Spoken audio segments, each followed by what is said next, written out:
isso aí, nação rubro-negra, estamos direto do hotel aqui em Curitiba, que servirá de concentração para o Mengão. Amanhã estreia na Copa do Brasil, 7 da noite, contra o Coritiba. Você que está chegando agora, ainda não conhecia o canal? Aqui embaixo tem um botão vermelho, você se inscreve, não se esqueça de ativar o sininho para receber todos os nossos vídeos. Rafa Flamelo 81 nossas redes, assiste até o final para você não perder nenhum detalhe. Que conteúdo, hein? Vamos trazer aqui um conteúdo exclusivo com Marcos Braz e Bruno Spindel falando sobre tudo. Mas o assunto principal, eu já estava indo para o meu hotel descansar, fiz a chegada do Flamengo aqui nas redes.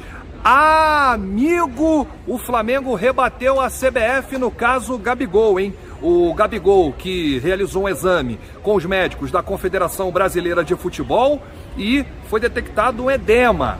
Aí o Flamengo disse o seguinte: sob responsabilidade da CBF, Gabriel Barbosa realizou o exame que constatou um edema muscular na coxa direita. O Flamengo entende que o resultado é inconclusivo. Rebateu a CBF e está aguardando o atacante aqui no hotel ainda hoje. Gabigol vai chegar junto com o Everton Ribeiro aqui em Curitiba e vai se juntar à delegação. Até porque Gabigol está relacionado para o jogo de amanhã. No meu entendimento, quando um jogador é relacionado, ele está apto a jogar. E o Flamengo rebatendo aí os médicos da CBF e esse exame que eles realizaram no atleta que detectou um edema. O Flamengo não quer saber. Gabigol vai chegar aqui e vai realizar um novo exame. Aí sim, se realmente detectar um edema, ele está fora do jogo. Tanto é que o clube relacionou ele. Além de Gabigol, Bruno Henrique,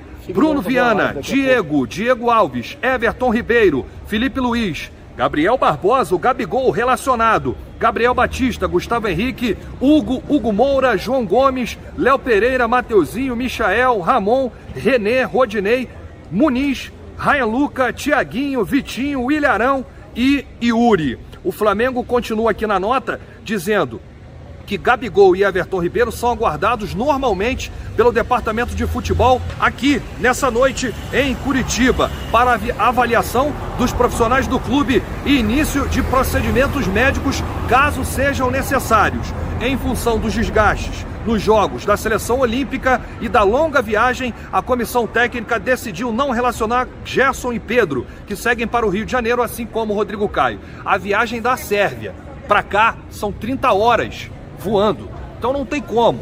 Um desgaste físico natural, que o Pedro foi titular nos 2 jogos, o Gerson a mesma coisa, Pedro acabou fazendo 3 gols em 2 jogos pela seleção olímpica, eles estão fora do confronto contra o Coritiba. E o Rodrigo Caio não jogou na seleção, foi a passeio, sentiu lá dores e está retornando ao Rio de Janeiro. Então, Everton Ribeiro e Gabigol com chances de entrar em campo amanhã contra o Coritiba. Essa foi a nota do Flamengo, peitando a CBF, rebatendo os médicos da CBF que falaram que o Gabigol tem um edema e não pode entrar em campo. Eles estão preocupados com a Copa América, que inicia domingo. Mas o mais importante é o Mengão. Amanhã tem um jogo que vale muito. É um jogo de classificação contra o Coritiba, é a 3ª fase, estreia do Mengão na Copa do Brasil.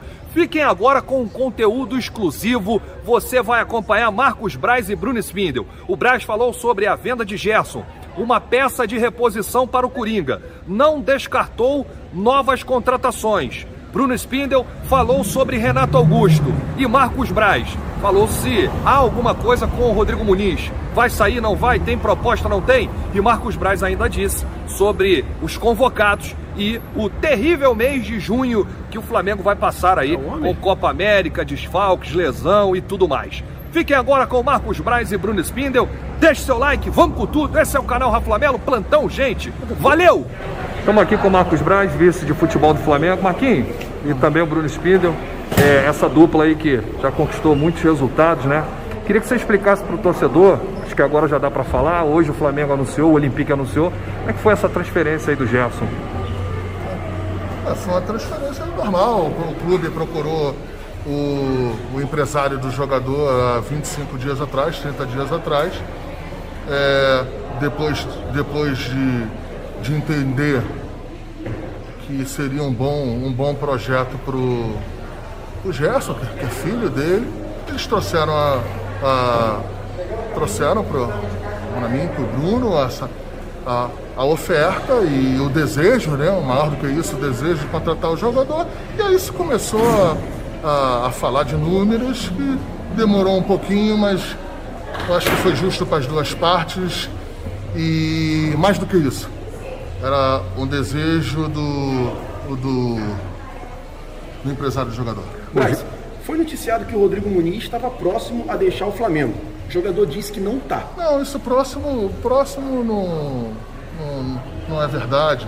O Flamengo tem um elenco qualificado que vem sempre recebendo propostas de jogadores. Então, assim, umas são mais quentes, outras são menos, umas são mais firmes, umas são melhores, outras são piores. E a gente vai analisando, o Bruno vai analisando, e às vezes as propostas esfriam. A gente não tem absolutamente nada, tem sim um interesse, mas não tem nada mais firme. O jogador é um jogador que está aí com o elenco profissional do Flamengo. Só nisso aí eu acho que já qualifica o jogador. E ter calma, ter tranquilidade para ver o que vai acontecer. Mas não tem de fato nada oficialmente ainda. O futebol do Flamengo acredita que o Gerson precisa de substituto, ou os jogadores que aqui estão dão conta do recado? Só o tamanho do Gerson, a qualidade do Gerson, achar que o Gerson não precisa de substituto, é assim, não é plausível, né?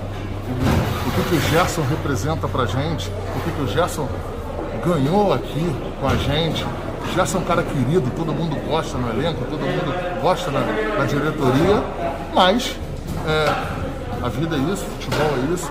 Eu acho que foi uma proposta maravilhosa, boa para ele, dentro das análises do staff dele. É isso, é a vida que segue, a gente vai ter que ir com jeito, com calma, ver o que vai fazer. Ô Braz, o Flamengo está no mercado para contratar?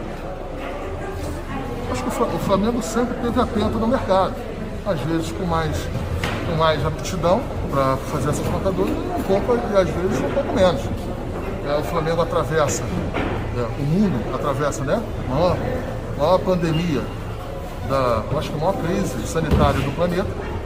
Isso aí tem um impacto direto em várias situações, e não tem porquê, não tem impacto financeiro. A gente ainda não sabe quando é que volta a torcida, a gente perde um pouquinho de sócio torcedor em algumas ações, em função disso, e isso a gente leva em conta. Então a gente tenta dar maior musculatura para o clube, para o elenco, mas talvez a gente tenha que fazer de forma diferente, não gastando tanto dinheiro, mas a gente vai arrumar uma maneira para que a gente tenha ainda um final de temporada grande, forte, que é o desejo nosso, o desejo do presidente Landim, e o desejo de toda a torcida rubro-negra. Convocado, a Arrascaeta pode ser que seja, o Isla, o Pires. Como é que vocês veem esse desfalque para tanto de jogos aí durante a Copa América? Não, isso aí é um ponto, é um problema que já estava um pouco exposto. Não tem criança aqui, a torcida também, ela é sabedora disso. E a gente vai trabalhar esses dias aí para tentar minimizar o possível. O presidente Rodolfo Landim sempre na CBF, sempre fazendo o possível também para proteger o Flamengo. E a gente vai ali nas ações dele, nas nossas ações, ver o que pode minimizar isso aí. Só que é o seguinte, é sinal que as contratações foram assertivas, né? Que a gente contratou a Arrascaeta, que estava na seleção uruguaia e continuou. Contratamos o Isla, que é da seleção chilena, continuou. Trouxemos o Gabigol, está na seleção brasileira. Trouxemos o Pedro, seleção brasileira. Trouxemos o Gerson, e foi para a seleção brasileira. Então, eu acho que tem um mérito aí de toda a diretoria, de todo mundo que trabalha em conjunto nessas contratações, e agora é conviver com essas preocupações também. Diretor de futebol, a gente sabe que o Marcos é o vice, comanda a pasta, mas todo o assunto de grana, né, liberação ou não, no futebol vem com você, com o respaldo do Landim e do Toches. Minha pergunta é a seguinte: você já bateu um papo com o Toches e com o Landim sobre orçamento para a gente contratar nesse meio do ano. Tem alguma coisa já encaminhada? Vocês vão aguardar mais um pouco? Como é que está isso aí? Vamos lá, acho que todo mundo participa ali das discussões de orçamento, Marcos também, Conselho de Futebol, que é num foro mais amplo, né? E a transferência do Gerson ainda faltam alguns detalhes aí para se concretizar, e a gente vai iniciar essas discussões aí do impacto no orçamento e como que vão as atitudes que a gente vai tomar daqui para frente. Está bem no início essa discussão e enfim, as janelas internacionais nem abriram ainda, vamos ver o que vai acontecer daqui para frente. Ô Bruno, só uma da minha parte. A gente vê muito atleta que quer jogar no Flamengo. E a gente teve um nome muito falado recentemente, que é do Renato Augusto, está em fim de contrato lá no Beijing Guan. A esposa dele, inclusive, não quer voltar para a China. Quando você vê um atleta, né, que passou pelo Flamengo, nasceu lá nas categorias de base e mostra essa vontade de retornar a vestir o manto, como é que é colocado o nome do Renato Augusto lá dentro, ele forçando a barra para vir, e aí? Olha, a gente nunca vai falar de nome específico, né? O que eu posso dizer é sempre que, óbvio que em qualquer contratação que a gente vai fazer, a escolha do atleta pelo Flamengo, pelo projeto esportivo sempre conta, é muito importante, e a gente sempre quer ter grandes atletas dentro do clube. Eu acho que é mérito do presidente, do Marcos, de todo mundo que trabalha lá no Flamengo, dos atletas, comissão técnica, de tudo que eles conquistaram, da torcida, do tamanho do Flamengo. Acho que é o mérito dessa cultura, desse ambiente aí, de muitos atletas quererem fazer parte dessa instituição e desse grupo aí, poder participar de grandes conquistas, escrever mais um pedaço da história que vem sendo escrito. Se ele bater lá na porta, o Flamengo vai olhar com carinho. Olha, a gente não vou falar de nome específico. Assim, também a gente ainda precisa avaliar o que a gente vai ter de necessidade e o que a gente vai ter de possibilidade em termos de orçamento antes de tomar qualquer decisão.